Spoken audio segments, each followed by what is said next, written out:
Vous me direz si vous entendez, si vous recevez. Voilà. J'ai le support qui a lâché. Alors, voilà. Normalement, ça devrait être bon. Hop.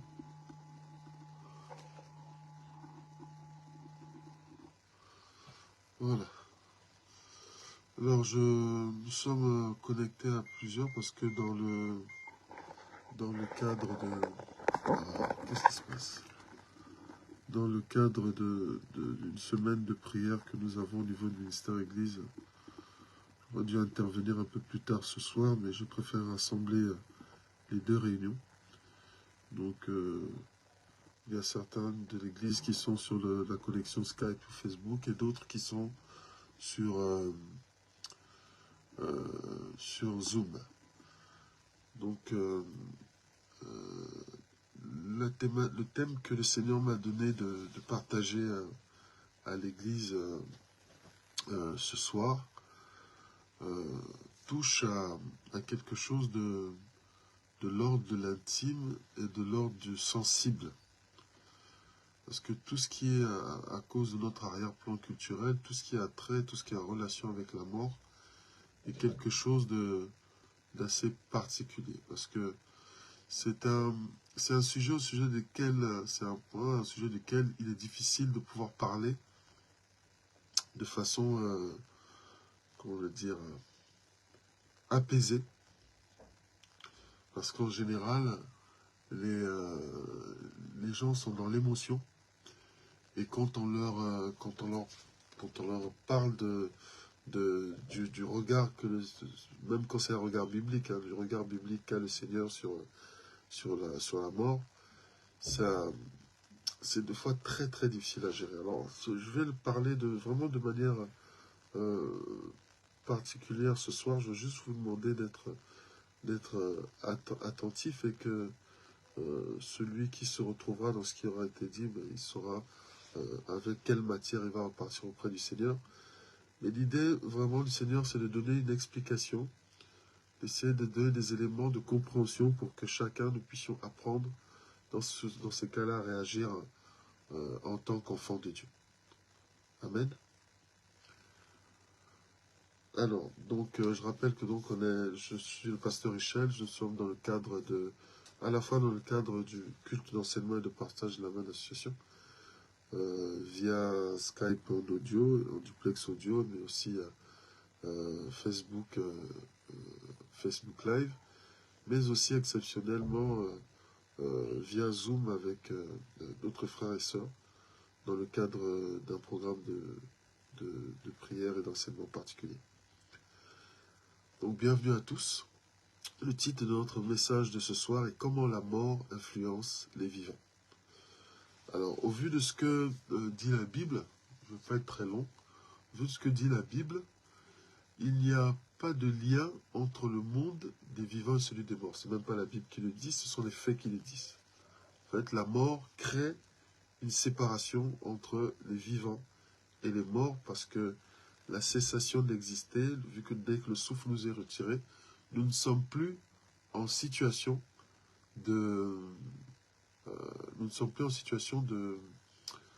d'interagir. Ces deux mondes ne sont plus en situation d'interagir les uns avec les autres. Mais on voit clairement, en tant que pasteur, je le vois souvent, et je pense que ce n'est pas le pasteur qui va me contredire, on voit clairement de fois dans la vie des chrétiens des vies qui sont clairement influencées par le monde des morts. Alors comment est-ce que cela est possible alors qu'il y a une séparation entre les deux? Alors j'aimerais vraiment rappeler que l'objectif ici, ce n'est pas d'avoir du mépris pour la douleur des gens. L'objectif ici, ce n'est pas de manquer de respect à la mémoire des gens, mais c'est d'installer la vérité qui libère. Parce que c'est très important qu'en tant qu'enfants de Dieu, nous comprenions que nous devons tout revoir à la lumière des Écritures. Tout, absolument tout. Ce qui nous caractérise lorsque nous venons au Seigneur, c'est que nous cessons d'être guidés par nos émotions, par notre culture, par nos expériences personnelles, nous passons tout au tamis de la parole de Dieu. Et désormais, nous décidons de vivre comme tel. Et c'est une grande erreur de ne pas le faire, parce que quand on prend des risques que de connaître la vérité, de la rejeter, pour pouvoir s'attacher à des mensonges ou à des fausses vérités, et on court le risque de sortir du contexte sécuritaire spirituel que nous promet le Seigneur lorsque nous marchons selon ses voies. Amen. Et pour appuyer le contexte, vous savez, souvent cette formule est utilisée lors des mariages. On nous parle d'être unis jusqu'à ce que la mort nous sépare. Donc même le mariage, l'union de deux personnes, et la Bible dit qu'ils deviennent une seule chair, ne résiste pas à la mort. La mort crée une séparation claire. Et Dieu même lui dit, dans Luc chapitre 34, verset 38, qu'il est le Dieu des vivants et pas des morts. Je vais le lire. Jésus leur répondit, les enfants de ce siècle prennent des femmes et des maris, mais ceux qui seront trouvés dignes d'avoir part au siècle à venir et à la résurrection des morts ne prendront ni femme ni mari, car ils ne pourront plus mourir, parce qu'ils seront semblables aux anges et qui seront fils de Dieu, étant fils de la résurrection, que les morts ressuscitent. C'est ce que Moïse a fait connaître quand à propos du buisson, il appelait le Seigneur le Dieu d'Abraham, le Dieu d'Isaac et le Dieu de Jacob. Or, Dieu n'est pas Dieu des morts, mais le Dieu des vivants, car pour lui, tous sont vivants. Qu'est-ce que ce texte veut dire? Il veut dire qu'en vérité, parce que j'aurais l'impression de contredire ce que je viens de dire, puisqu'il a ici des personnes qui physiquement sont mortes, et ce texte peut donner l'impression de contredire cela.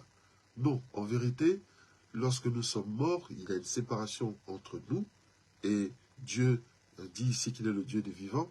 Mais pourquoi il peut se dire encore le Dieu de ces personnes-là? Parce que le fait d'avoir Dieu dans notre vie, le fait d'avoir, pour nous en tout cas, le Seigneur Jésus dans notre vie, nous garantit la résurrection et nous garantit une relation avec Dieu au-delà de la mort physique. C'est pour ça que Dieu considère que les personnes qui sont mortes en Christ sont toujours ses enfants, ils sont toujours en relation avec lui.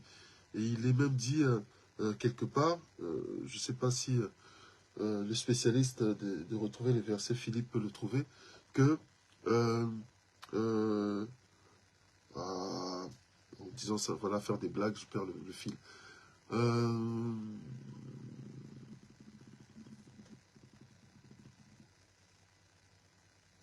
Voilà, qu'elle a du prix aux yeux de l'Éternel la mort de ceux qui le craignent, de ceux qui le craignent, de ceux qui l'aiment. Je crois que c'est ça la formulation. Elle a du prix à ses yeux. C'est-à-dire que toutes les morts n'ont pas la même valeur aux yeux de Dieu. Quand on meurt en Christ, pour Dieu, on est encore vivant. Et souvenez-vous, lorsque Lazare est mort et que sa sœur est venue lui annoncer à Jésus, qu'est-ce que Jésus et que tous les disciples de Jésus a considéré la mort de Lazare comme un fait d'être endormi. Il dit, allons réveiller notre ami. Parce que c'était son ami. Il avait une relation avec lui. Et la preuve, c'est que physiquement, Lazare est revenu à la vie. Il est mort plus tard, ça on en est sûr. Mais la relation avec Jésus, c'est un peu c'est ce qu'on peut retenir de cette image. La relation avec Jésus lui a donné un aspect, a donné à sa mort un aspect différent. C'est en ça que, quelque part, une première influence que peut avoir la mort et la prise de conscience de celle-ci, de la différence de la mort en Christ et hors de Christ. Parce que certaines personnes, parce qu'ils cherchent à exister dans cette société, oublient qu'ils vont mourir un jour. Et ils vont se mettre à courir après tout plein de choses. Et là, le Seigneur va les rattraper en leur disant, mais que sert-il à un homme de gagner le monde entier s'il perd son âme, en fait? Et la perte de l'âme, elle intervient dès l'instant où on cesse d'exister et que l'on cesse d'exister en dehors de Jésus, en dehors de Christ, en dehors de s'être réconcilié avant, sans s'être réconcilié avec Dieu. Et nous savons que le ministère de la réconciliation a été confié à Jésus. Jésus est le moyen par lequel nous sommes réconciliés avec le Seigneur. Amen. Et ainsi, réconciliés avec le Seigneur, nous pouvons dire comme Paul, Christ est ma vie, la mort m'est un gain. Alléluia. Parfois, les personnes, comme je l'ai dit, je vais vous prêcher de manière particulière, je vais donner des points sans forcément donner un discours cohérent en entier, ça va être des points les uns après les autres. Certaines personnes un peu trop spirituelles, merci Pasteur Guy. Ah ben tiens, les commentaires apparaissent. elle a, comment je veux dire, parfois on est un peu trop spirituel. Soit on n'est pas assez spirituel et dès qu'on parle de mort, on part dans tous les sens et les émotions, on renie même Dieu. Je me souviens d'une personne qui venait de perdre quelqu'un de proche et devant moi, je l'entends dire « Je ne prierai plus, c'est pas possible, pourquoi tu as pris mon frère? Je ne prierai plus. » Et lorsqu'on a cette distance-là, on se dit « mais quand même, elle déconne, comment tu peux aller jusque-là ?» Mais quand on est quand on essaie de comprendre, d'avoir de l'empathie, ou bien qu'on est soi-même passé par là, on peut se dire, la douleur est tellement forte que la personne perd un peu sa raison. Est-ce que c'est acceptable? Non. C'est compréhensible? Oui.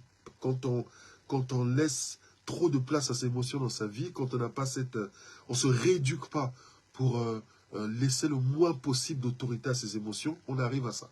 Mais quand on a cette discipline-là et qu'on apprend à examiner les choses, à comprendre les choses de la vie avec le Seigneur, avec le Saint-Esprit, on perd de cette sensibilité aux choses et on garde quand même cette distance, même si deux fois, à l'intérieur de nous-mêmes, nous souffrons. Ceux de l'Église savent, je me souviens du jour où je connais la relation que ma femme avait avec son frère, je connais sa relation avec sa famille, je sais à quel point c'est important pour eux. Ils ont perdu leurs parents très tôt, donc ça les a liés très fort entre eux, ce qui fait que quand il y en a un qui part, c'est très très difficile à vivre. Mais j'ai été très agréablement surpris du jour où elle a perdu son frère, quand je posais la question, est-ce qu'elle voulait partir? Elle m'a dit, j'ai un bébé, je ne peux pas le sevrer comme ça, brutalement, pour quelqu'un qui est déjà parti. Si partir pouvait le ramener à la vie, je l'aurais fait. Mais c'est fait, c'est fait. Ça peut paraître anodin pour vous, parce que vous ne la connaissez pas. Moi, la connaissant, je sais à quel point ça a été quelque chose de dur pour elle. Donc, vous voyez, mais ça, c'est pas sa capacité à elle. C'est le Saint-Esprit qui rend ça possible. Quand on donne la priorité, l'autorité à Dieu sur tous les aspects de sa vie, Dieu commande même à nos émotions.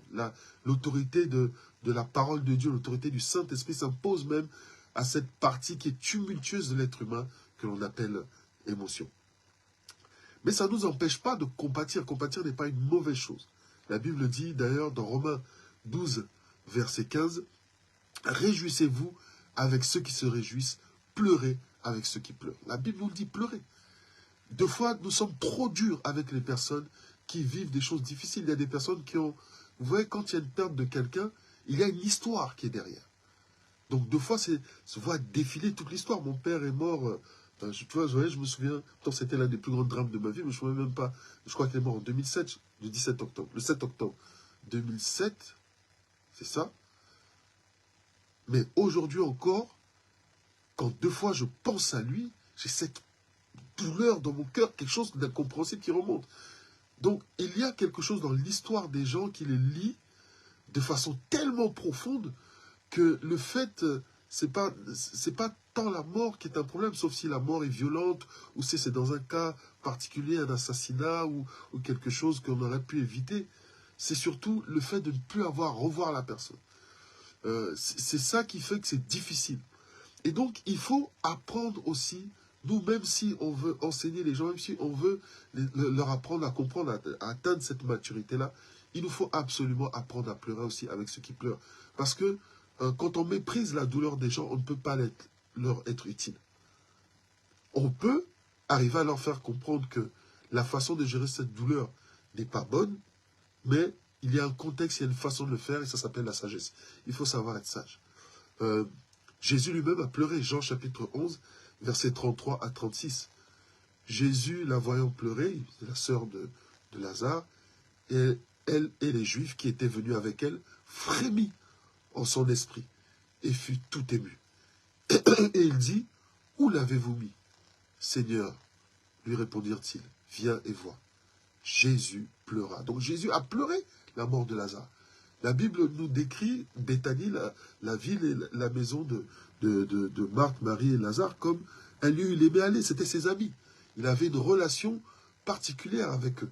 Et donc la perte de Lazare, même lui qui était Dieu, qui est quand même 100% humain, a ressenti quand même le vide de cette séparation, même si c'est très vite ressaisi en laissant le Saint-Esprit prendre le contrôle de ses émotions, mais il a pleuré. La séparation d'avec Lazare était douloureuse. Alléluia. Donc c'est vraiment important de comprendre, si nous voulons aider les gens à maturer, à grandir, nous devons absolument respecter la douleur des gens. Quand un enfant, vous lui dites non pour un bonbon et qu'il pleure pour le bonbon, si vous l'envoyez balader, bouler, tout simplement parce que vous trouvez que pourquoi tu pleures pour un bonbon, vous n'arrivez pas à lui transmettre la connaissance ou la sagesse que vous voulez qu'il acquiert. Vous devez respecter sa douleur, considérer sa douleur pour qu'il puisse ou vous ouvrir son cœur et accepter la pédagogie que vous voulez lui transmettre. Si vous commencez à expliquer à un enfant, pourquoi tu pleures, quitte-la. C'est pas que le bonbon c'est mauvais pour la santé à cette heure-ci.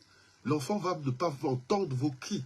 Il va entendre simplement quelqu'un qui l'empêche de vivre son kiff, qui est de prendre un bonbon à 23 heures. Mais si vous arrivez à le consoler, c'est-à-dire à avoir une démarche d'une personne qui comprend la douleur, et une fois qu'il est consolé, lui donner maintenant la pédagogie, bien vous avez gagné. La Bible dit, si ton frère t'écoute, tu as gagné ton frère. Or, deux fois, nous nous soucions peu d'être écoutés. Nous nous soucions seulement d'annoncer notre vérité, tout fiers que nous sommes, de connaître la vérité, de bombarder les gens. La connaissance, celle que Dieu donne en tout cas, n'a jamais pour objectif de mépriser l'autre, ou de rabaisser même l'ignorant. La connaissance a pour objectif d'élever, d'amener la personne qui est ignorante à venir avec toi sur le territoire de la connaissance. Et pour ça, il ne faut pas mépriser les gens. Quand vous méprisez quelqu'un, quand vous avez un comportement qui peut paraître méprisant, vous perdez la personne. Ça, c'est clair. Il n'y a personne qui, se sentant méprisé, va décider d'écouter, sauf si c'est quelqu'un qui n'a pas de personnalité ou qui aime bien ça. Il y a des gens qui aiment bien être humiliés. Mais on ne peut pas aider quelqu'un qu'on humilie. Ce n'est pas possible. Amen. Donc, sans compatir n'est pas une mauvaise chose, au contraire, c'est une très bonne chose. Mais la Bible nous dit, la Bible nous enseigne aussi à, dans les textes, et notamment dans l'histoire qu'il y a entre Abraham, je vais regarder juste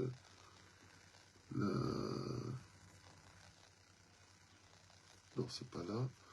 Bref, l'histoire qu'il y a entre Lazare, je crois que c'est dans Luc, parce que j'ai pris le texte, mais j'ai oublié de prendre la référence. En tout cas, cet épisode-là dans le livre de Luc. Non.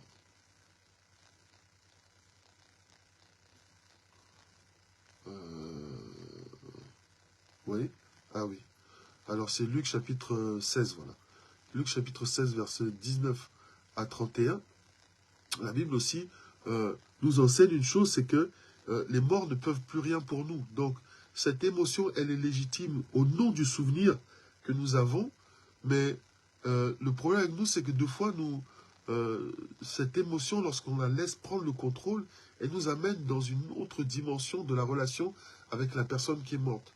C'est aussi le pasteur Céleste qui témoignait à ce sujet de ce que le Seigneur, comme le Seigneur lui avait parlé, quelque part relevé et ouvert les yeux, dit qu'en fait, lorsque nous sommes attristés, nous faisons l'erreur, même en tant que chrétiens, de nous tourner vers la personne qui était attristée pour communiquer avec elle. Ah, pourquoi tu as fait ça? Pourquoi est-ce que tu m'as abandonné? Comment est-ce que ceci? Et on peut voir des personnes qui peuvent être sages à un moment, qui perdent leur sagesse, partir dans un espèce de délire, entre guillemets, excusez-moi l'expression. Nous, on peut le voir comme tel, en tout cas, à l'extérieur, à dire des choses qui sont invraisemblables, comme la personne dont je vous citais qui disait « je ne prierai plus », blablabla, tout ça. On peut le voir. Alors qu'en vérité, Dieu ne nous interdit pas de pleurer. Il ne nous interdit pas de nous lamenter. Il ne nous interdit pas de nous exprimer. Mais ce qu'il veut, c'est que nous le fassions vis-à-vis de lui. C'est-à-dire, Seigneur, regarde ma douleur. Aide-moi à me libérer de ça. Je sais que il y a une différence quand tu fais une prière du genre, je sais que Seigneur, que personne ne peut quitter ce monde sans que tu l'autorises. C'est toi qui donnes, c'est toi qui as repris. Mais pardon, je t'en supplie, Seigneur, c'est trop dur. Aide-moi à me sortir de là. Cette prière-là, elle est différente que d'une personne qui va soit condamner Dieu, ou soit se tourner vers la personne qui est décédée alors qu'il n'y a plus aucune relation avec elle. Et en faisant ça, je ne vais pas faire un cours sur le combat spirituel ici, mais il est avéré que lorsqu'on s'adresse à quelqu'un qui est mort, alors que la Bible nous l'interdit, parce que c'est un interdit, on court le risque de connecter avec des esprits. avec des démons. Et les esprits ont la capacité de prendre forme humaine, que ce soit physiquement ou dans nos songes, dans nos visions. Et on peut voir arriver quelqu'un comme ça qui était décédé, venir nous parler dans nos songes et apporter une réponse à des choses qu'on a dites et se dire, ah voilà, ah en fait, en vérité, il m'a parlé. Et c'est comme ça qu'on passe du culte des vivants, du Dieu vivant, au culte des morts. Et dans cette histoire, Dieu va faire quelque part une exception à la règle pour pouvoir enseigner le peuple de Dieu sur cette relation-là. Donc nous sommes dans Luc, verset 19. Il y avait un homme riche, toujours vêtu d'habits coûteux et raffinés. Sa vie n'était chaque jour que festin et plaisir. Un pauvre homme nommé Lazare se tenait couché devant le portail de sa villa, le corps couvert de plaies purulentes. Il aurait bien voulu calmer sa faim avec les miettes qui tombaient de la table du riche. Les chiens même venaient lécher ses plaies. Le pauvre mourut, et les anges l'emportèrent auprès d'Abraham. Le riche mourut à son tour, et on l'enterra. Du séjour des morts où il souffrait cruellement, il leva les yeux et aperçut très loin Abraham et Lazare à côté de lui. Je répète, le pauvre mourut, et les anges l'emportèrent auprès d'Abraham. Le riche mourut à son tour, et on l'enterra. Du séjour des morts, où il souffrait cruellement, il leva les yeux et aperçut très loin Abraham et Lazare à côté de lui. Alors il s'écria, « Abraham, mon père, aie pitié de moi. Envoie donc Lazare qui trempe le bout de son doigt dans l'eau et me rafraîchisse la langue, car je souffre horriblement dans ces flammes. » Mais Abraham lui répondit, « Mon fils, souviens-toi de combien de bonnes choses tu as joues pendant toute ta vie, tandis que Lazare n'a connu que des malheurs. À présent ici, c'est lui qui est consolé, tandis que toi, tu es dans les tourments.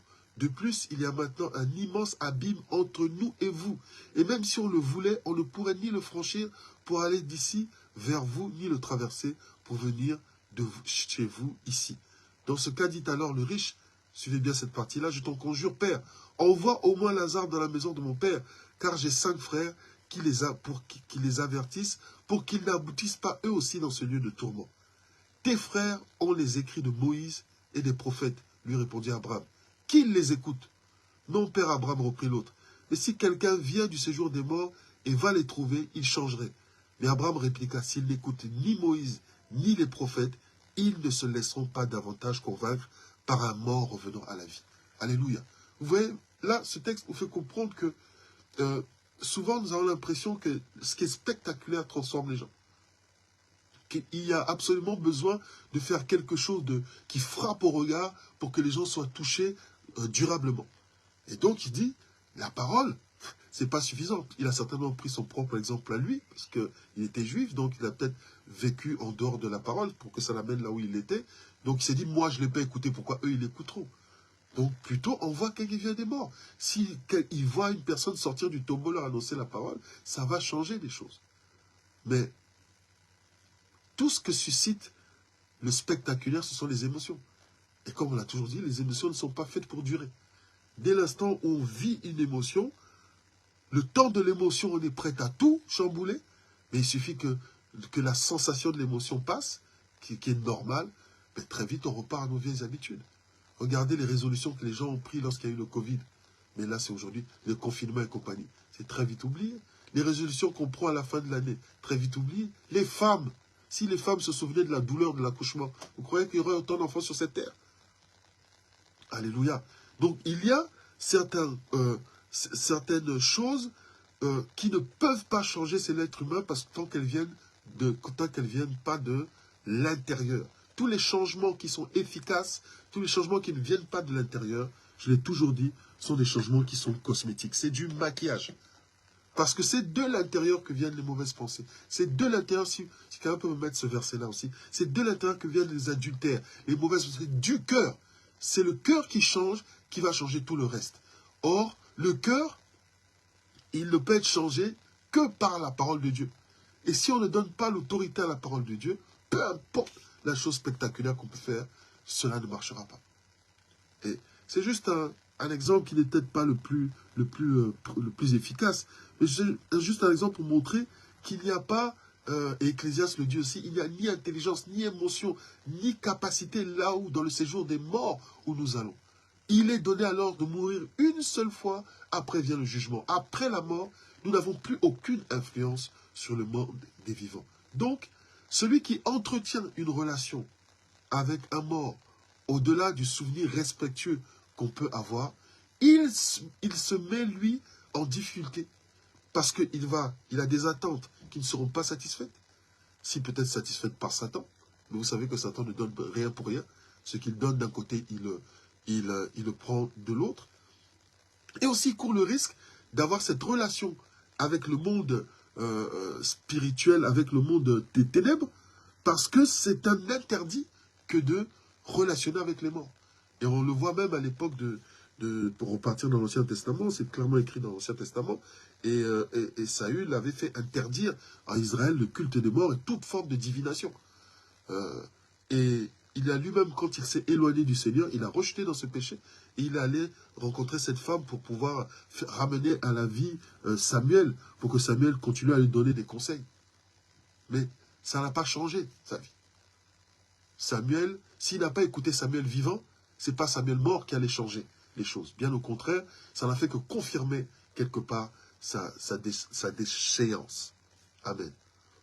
Alors si les morts ne peuvent rien pour nous, si compatir n'est pas une si mauvaise chose, mais qu'il y a des limites qui sont claires dans la gestion émotionnelle de nos rapports avec les morts, si Dieu n'est pas le Dieu des morts, mais celui des dieux des vivants, comment, s'il y a une séparation entre le monde des morts et des vivants, comment cela fait-il que le monde des morts puisse influencer aujourd'hui la vie des vivants?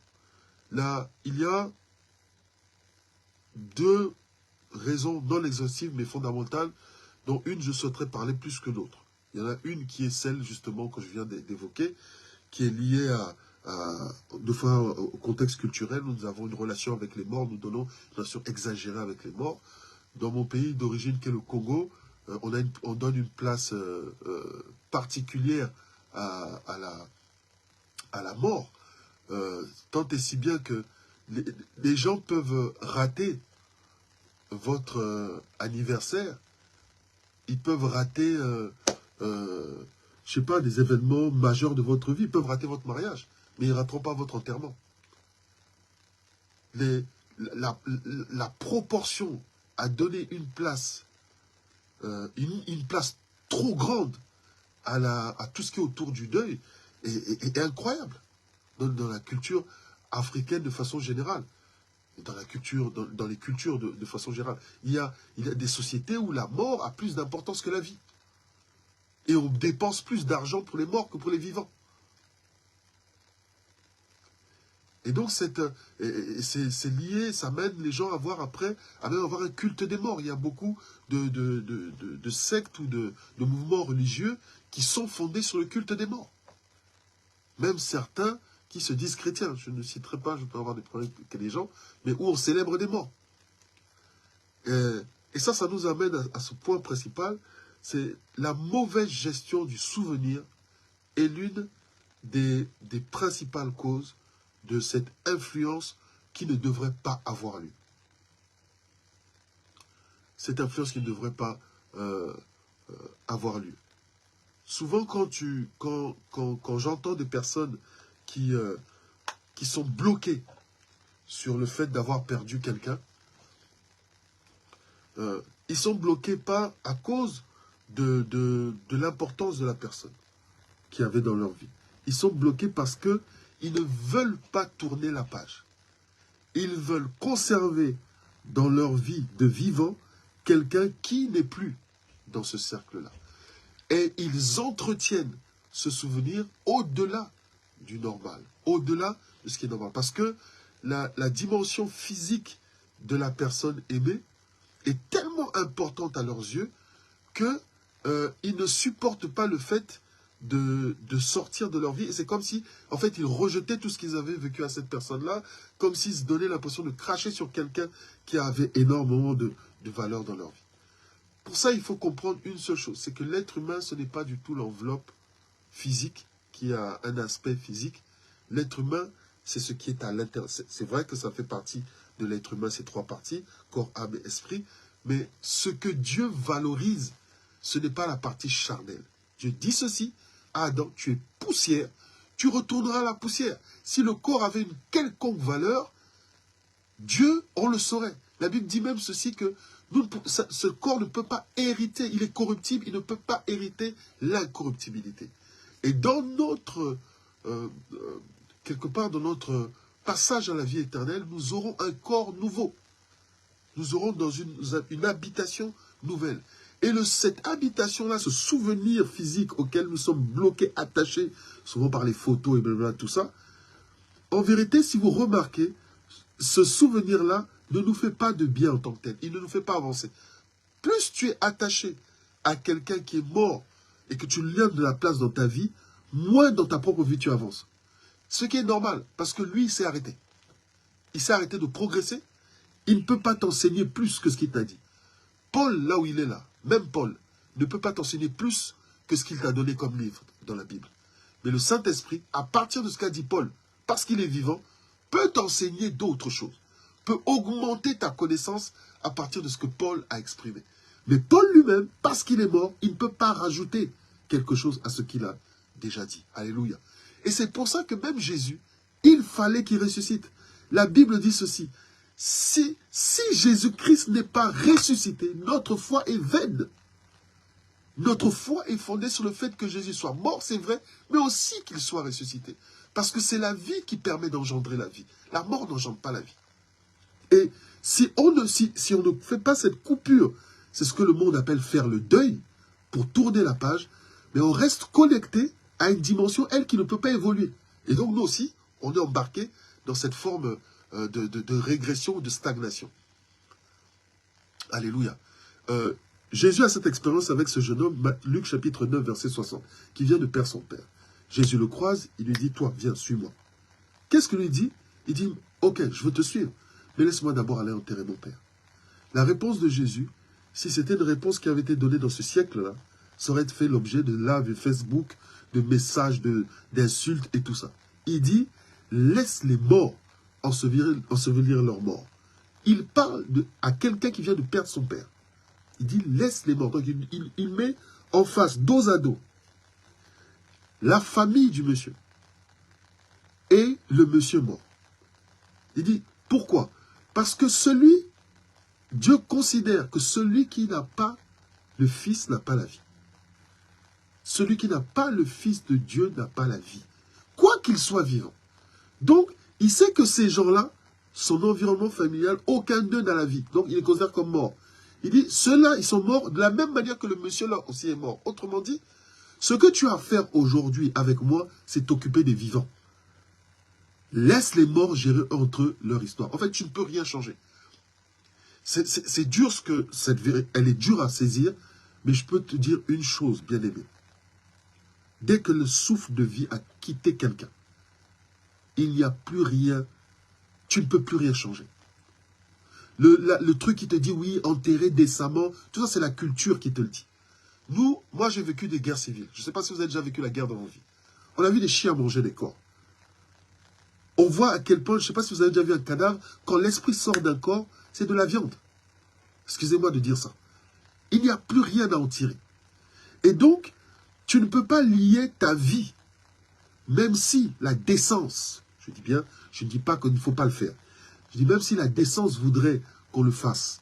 Mais il y a des gens qui s'endettent, qui se mettent en danger, qui mettent en danger les vivants pour régler une question de quelqu'un qui est déjà mort. Je me suis occupé des obsèques de ma grande sœur. Une fille que Dieu seul sait comment je l'aimais. Et le jour de son enterrement, j'ai fait des faire-part. On m'a reproché d'avoir fait des faire-part trop simples. Son père était quand même Premier ministre, donc il fallait faire des faire-part qui coûtaient des millions. On m'a reproché d'avoir fait que sa pierre tombale qui n'est pas du marbre. Non, il faut quand même qu'on mette du marbre. J'ai dû m'énerver pour dire aux gens, pendant sa vie, elle avait besoin aussi, à un moment, elle avait des projets. Pourquoi vous ne l'avez pas aidée? Pourquoi vous n'êtes pas venu donner de l'argent? Et aujourd'hui, vous voulez sortir de l'argent, des millions, juste pour vous donner bonne conscience et paraître devant les gens? Même dans la mort, la chair veut s'exprimer. Elle veut montrer quelque chose. Des fois même dans la douleur, elle veut montrer qu'il y en a qui veulent montrer qu'ils sont plus souffrants que d'autres. Qui souffrent plus que d'autres. Il y en a qui vont vous dire, ah, enterrez-moi avec lui, je ne veux pas les laisser, je ne te laisse pas. Mais jetez-le dans la tombe, vous allez voir que la personne va se lever très vite en courant. Mais on est des fois dans une espèce de cinéma. Alors que vous voyez des gens, vous allez dans les cimetières après. Une fois que la personne est enterrée, même pas un mois, une semaine, vous n'en verrez plus de personnes. Des familles, des veuves sont abandonnées. Mais pourtant, on fait genre comme si c'était la terre qui vient de s'écrouler. Donc tout ça, c'est tout un environnement, un contexte qui nous empêche de rentrer dans le bénéfice de la vérité qui est attachée à la vie. Parce qu'en vérité, vous arrivez même à avoir des gens qui vont mépriser, négliger des vivants, des personnes vivantes, pour et plus donner de la valeur aux gens qui sont morts. Donner de la valeur à des gens qui sont morts. Quoique cette personne était importante, si la personne est morte, elle est morte. Et la Bible le dit, un chien vivant vaut mieux qu'un lion mort. Le chien, c'est un animal qui est méprisé. Le lion, c'est un animal qui est noble. Mais un lion qui est mort n'a pas plus de valeur qu'un chien vivant. Parce que lui, au moins, il est vivant. Et parce qu'il est vivant, il nécessite l'attention des vivants. Alléluia. Donc, il voulait faire comprendre à ce jeune homme que ce qu'il y a de plus important, ce que tu as à faire avec moi, là, c'est d'aller sauver des gens qui vont aller dans la direction de la mort. Si tu ne fais pas ça, il y a des gens qui vont avoir à subir ce que eux, ton père a subi et ta famille subit, sauf que eux, ils ne connaîtront pas la vie éternelle qui permet de dominer sur la mort. Le seul moyen de dominer sur la mort, c'est d'acquérir la vie éternelle. Or, la vie éternelle, on ne l'acquiert pas dans la mort, on l'acquiert quand on est vivant. Donc, c'est quand on est vivant qu'il faut travailler pour sauver les vivants. C'est quand on est vivant qu'il faut travailler pour sauver les vivants. Vous avez des familles qui se déchirent pour quelqu'un qui est mort. Même si tu viens parler du mal de mon père aujourd'hui, tu crois que moi j'ai du temps à perdre à vouloir me bagarrer avec toi pour quelqu'un qui est mort? Il est mort, il est mort. Ce que tu dis ne va pas affecter mon souvenir. Ce que tu dis ne va pas affecter la relation que j'ai eue avec lui, l'éducation qu'il m'a donnée, le nom qu'il m'a donné, l'héritage que j'ai reçu de lui. Ça n'affectera pas. Donc, si toi, tu viens l'insulter, moi, mon père est un homme politique, donc il se faisait insulter partout. Si moi, je perdais mon temps à ces choses-là, ben, tu vis plus. Du coup, tu vas te brouiller, toi, avec les vivants, alors que tu es censé être en relation avec les vivants pour leur apporter la vie. Vous voyez la subtilité, le truc subtil que Satan va utiliser? Il va utiliser ça pour déchirer des familles. Vous allez vous déchirer pour quelqu'un qui est mort, qui n'est plus là, qui ne peut pas revenir. Des couples se sont déchirés parce qu'ils ont perdu un enfant. Mais bien au contraire, ça doit vous renforcer. Des familles se déchirent parce que, oh, mon père est mort, mais toi, tu n'as pas été bien avec lui. Oui, mais si la personne s'est mal comportée et qu'il se repent aujourd'hui, ben on passe à autre chose. Tu ne vas pas lui porter des griefs pour ce qui s'est passé quand il n'est plus là. Il ne peut plus lui affecter sa vie ni la changer. Et c'est la principale conséquence, en dehors des conséquences spirituelles, la principale conséquence qui est émotionnelle et qui va quelque part nous affecter dans notre structure spirituelle dans un second temps, c'est justement cette mauvaise gestion de souvenirs. Et c'est la première des conséquences, non, plutôt la première des conséquences, c'est pas la mauvaise gestion de souvenirs, c'est le premier des effets plutôt. Voilà. Le premier des effets, c'est que tu vas commencer à mépriser les vivants. Tu vas t'enfermer dans un monde où la personne qui est morte, son souvenir en tout cas, a plus d'importance que ceux qui sont vivants. Avec la conséquence, comme je dis tout à l'heure, de stagner, de t'arrêter, de ne pas progresser. Quand tu es capable de t'embrouiller avec quelqu'un de vivant, parce que la personne a mal parlé de la personne que tu aimes et qui est morte, ça veut dire que tu ne peux pas être utilisé par le Seigneur pour apporter le message. Donc tu te prives de la raison pour laquelle Dieu t'a suscité sur la terre. C'est grave. Ça veut dire que tu rentres dans le péché, puisque le péché, c'est manquer le but. Et le péché, c'est ce qui te sépare de Dieu. Et ce qui te sépare de Dieu, pour conséquence, c'est ce qui t'amène à la véritable mort. Donc, c'est comme ça que la mort arrive à influencer le monde des vivants et à les amener dans la mort à leur tour. Satan est rusé. Il a des techniques qui nous contournent, qui nous séduisent. Il n'est jamais dans le frontal. Et lorsqu'on essaie de vous enseigner ces choses, nous enseigner ces choses, bien-aimés, c'est pas pour parce qu'on a du mépris pour votre douleur. C'est parce que c'est notre responsabilité de vous amener à connaître la vérité pour qu'au final, la vérité vous libère. Donc, là, la mort est censée arrêter la vie, parce qu'aucune vie ne lui résiste. C'est pour ça que la mort est le territoire de la défaite de tout être humain. Mais grâce soit rendue à Dieu, parce que la loi de l'Esprit de vie en Jésus-Christ, la loi du Saint-Esprit, elle a autorité sur la mort. Parce qu'elle arrête la cause. Elle arrête la cause. En arrêtant le péché, elle détruit le pouvoir de la mort, elle détruit l'aiguillon. Et lorsque tu mourras, quoi que tu cesseras d'exister, tu vivras, parce que tu vivras en Dieu. Amen. C'est un vaste sujet, mais le robinet s'est fermé, donc je vais m'arrêter là. Que le Seigneur vous bénisse. Dans le cadre du culte de la même association, nous laissons la parole aux frères et sœurs qui sont sur Skype pour s'exprimer. Donc pour ceux qui sont sur Facebook, s'ils veulent s'exprimer, ils peuvent revenir là. Aussi ceux qui sont sur Zoom, si vous voulez vous exprimer, vous pouvez le faire. Je vais monter le son. Que celui qui veut s'exprimer pour apporter un complément puisse le faire librement. Et ensuite, nous allons prier parce que c'est un sujet qui est important. Ça a besoin, on a besoin de prier pour ça.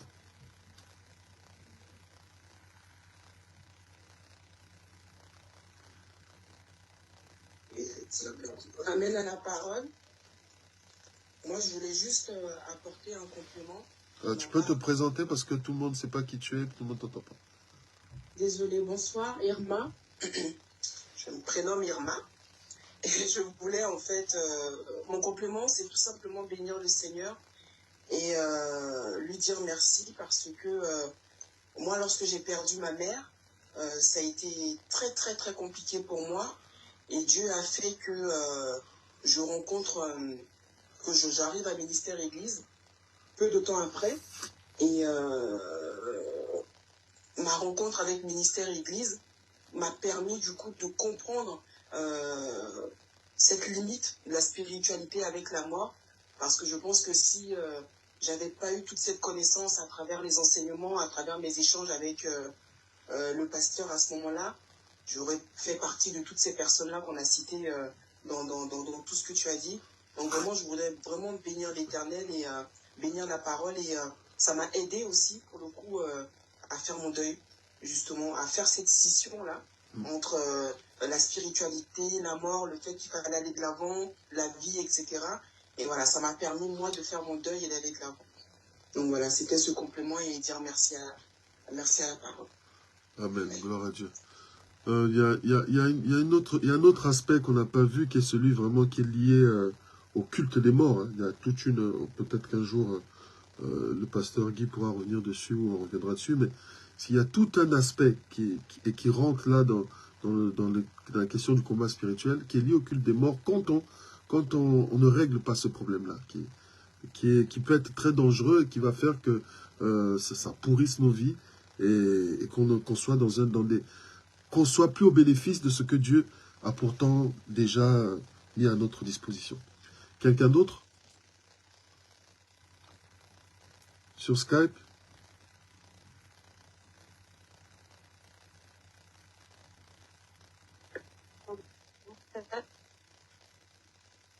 Je dis vraiment merci, Seigneur, pour ce message qui tombe à point nommé. Parce que de mon côté, moi-même, effectivement, je suis éprouvée. Et à quelques minutes avant de me connecter, en fait, à cette réunion, en fait, je recevais un appel, justement me faisant part de discussions compliquées par rapport aux obsèques de ma grand-mère. Donc du coup, je bénis le Seigneur parce que ça m'interpelle encore, le Seigneur au travers de ce message m'interpelle déjà sur ma position, sur mon rôle à avoir auprès de mon père notamment, et effectivement sur aussi quoi dire en fait, enfin, quoi dire vraiment après, vraiment tout en laissant conduire vraiment par le Seigneur.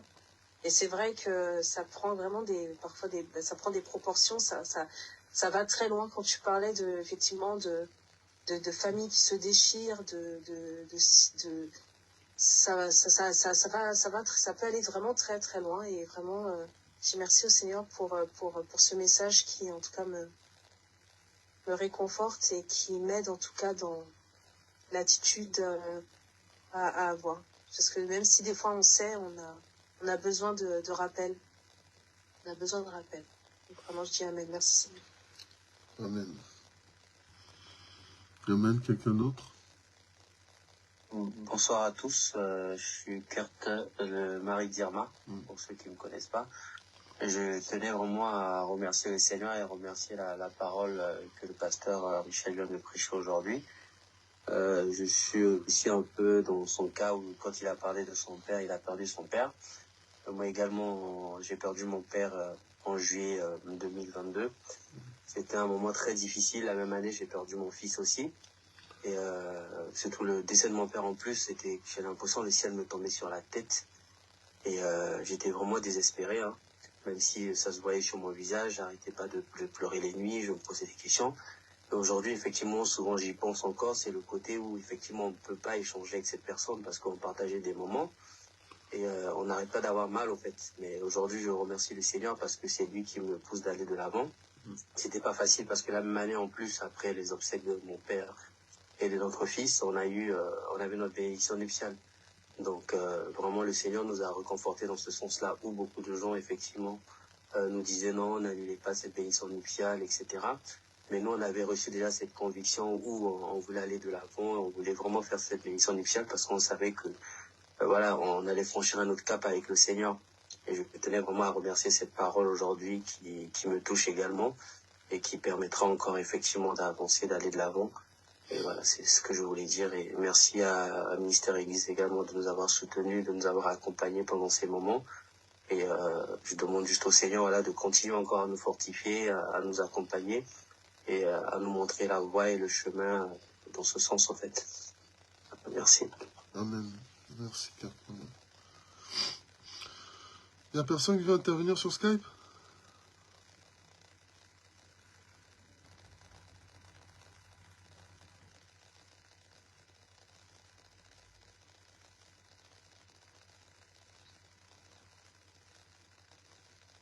Non? Ok.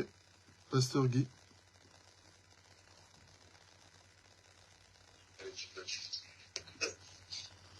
Bonsoir, c'est le pasteur Jérémy.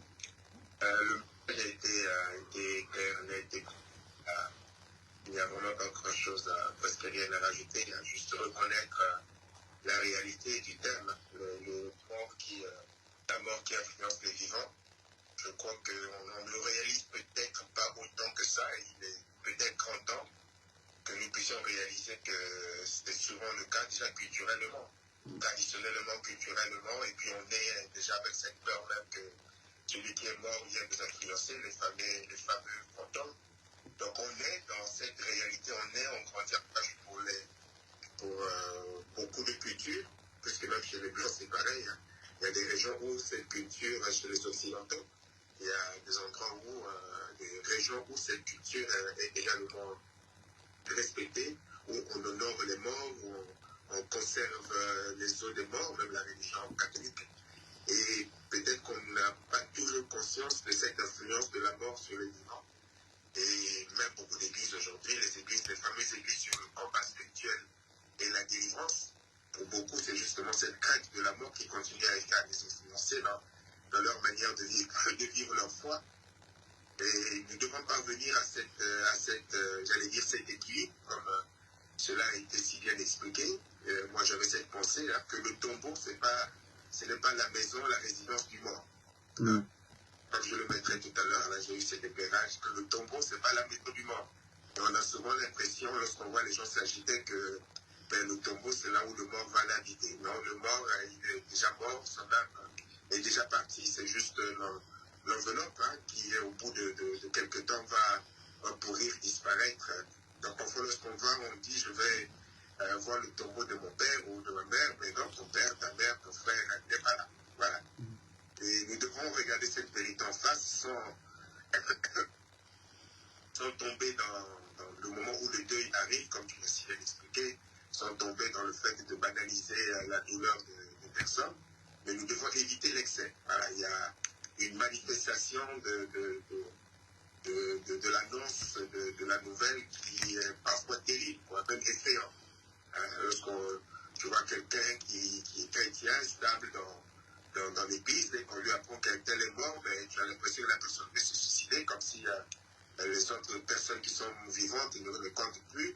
Et nous devrons parvenir dans la foi à regarder de tels thèmes en face et raisonner et réagir comme des enfants de Dieu. Je crois que lorsque l'apôtre Paul écrit à l'église de Thessalonique en disant qu'il ne faut pas que vous vous trompiez par rapport à l'analyse de la mort, il leur dit ne vous trompez pas. Lorsque vous regardez les morts, il ne faut pas que que vous attristiez comme ceux qui n'ont pas d'espérance. Donc il y a une manière pour nous les chrétiens d'aborder la mort, ça fait mal. Comme le pasteur l'a si bien dit, le fait que la personne parte, il y a un vide qui est là, il y a un vide spirituel qui est là, et c'est ce vide qui vient souvent renforcer les choses. C'est bizarre, la mort. Aujourd'hui, il y a des personnes qui sont au pays avec lesquelles on n'a plus de relations, mais nous savons qu'ils sont vivants au pays, on ne se parle pas, on ne se téléphone pas, il y a la distance, mais dès qu'on vous dit qu'il est mort, il y a un vide qui se crée. C'est bizarre.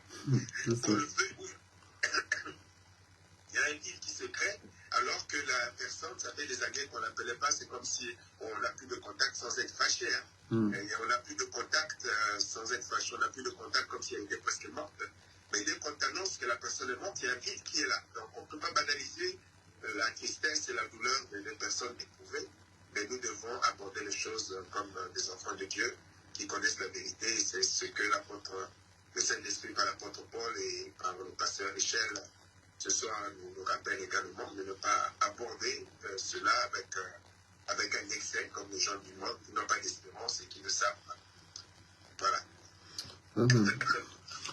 Et aussi, pardon, pasteur, et c'est vrai que nous, en tant que chrétiens, comme pour les mariages coutumiers où il y a beaucoup d'excès et pour lesquels nous demandons souvent aux chrétiens de jouer un rôle pour équilibrer les choses, pour relativiser les choses. De même aussi, nous, dans nos familles, comme le disait notre sœur, je crois que c'est Antenne, c'est elle qui parlait, nous, dans notre famille, nous devons jouer ce rôle également, et parfois en amont pour expliquer ces choses. C'est ça aussi l'évangile.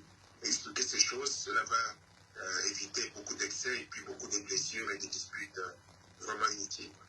Voilà. Amen.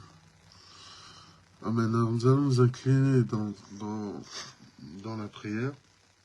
Et chacun, je suis convaincu, je le sais, je suis convaincu qu'il y a des personnes qui sont concernées et qui ont besoin de cette délivrance-là dans leur cœur.